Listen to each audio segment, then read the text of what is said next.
নমস্কার সবাইকে শ্রীনন্দাস ডায়েরিতে। আজকে আমরা মুনাইকে নিয়ে ঘুরতে যাব, সেই জন্য সবাই মুনাইকে বিদায় জানাচ্ছে আর দাদা করছে অ্যাক্টিং, আর সেই জন্য মুনাইয়ের এদিকে হাসি থামছে না। পশ্চিমবঙ্গের বাইরে যাব তাই ওলাতে করে চলে এসেছি স্টেশনে, না শিয়ালদা বা হাওড়া স্টেশন নাই, এসেছি শালিমার স্টেশনে।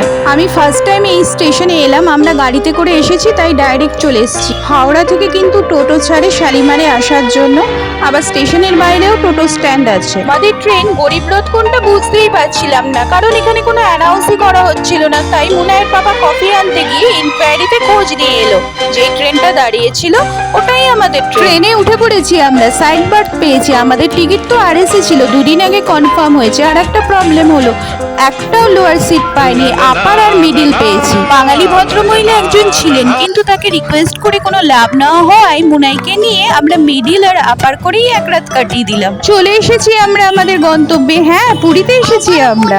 পুরী স্টেশনটা কিন্তু খুব নিচু, ট্রেন থেকে ওঠা নামার সময় খুবই প্রবলেম হয়। ট্রেন থেকে নেমে গাড়িতে উঠে কিছু দূর গিয়ে মোড় ঘুরলেই পুরীর যখন সি বিচ দেখা যায়, মনটা এমনিই ফুরফুরে হয়ে যায়। স্টেশন থেকে গাড়িতে ওঠার সময় কিন্তু একটু দরদাম করে নেবেন, নাহলে কিন্তু অনেক বেশি রেট চাইবে। শালিমার থেকে আমাদের ট্রেন ছেড়েছিল 9:45 নাগাদ, আর পৌঁছানোর টাইমিং ছিল 5:10, কিন্তু আমাদের ট্রেন 1 ঘন্টা লেট করেছিল। বন্দে ভারত আর দুরন্ত ছাড়া পুরীতে আসার বেশিরভাগ ট্রেনই কিন্তু আজকাল শালিমার স্টেশন থেকে ছাড়ে। আমরা যাওয়ার দিন কেউ লোয়ার সিট পাইনি, কিন্তু একজন ওড়িয়া ভদ্রলোককে রিকোয়েস্ট করাতেই উনি সাথে সাথে ছেড়ে দিলেন। এই ঘটনা দেখেই মনে হয় জাতি ধর্মের ঊর্ধ্বে আমরা আগে সবাই মানুষ। ভিডিওটি ভালো লাগলে সাবস্ক্রাইব করবেন। নমস্কার।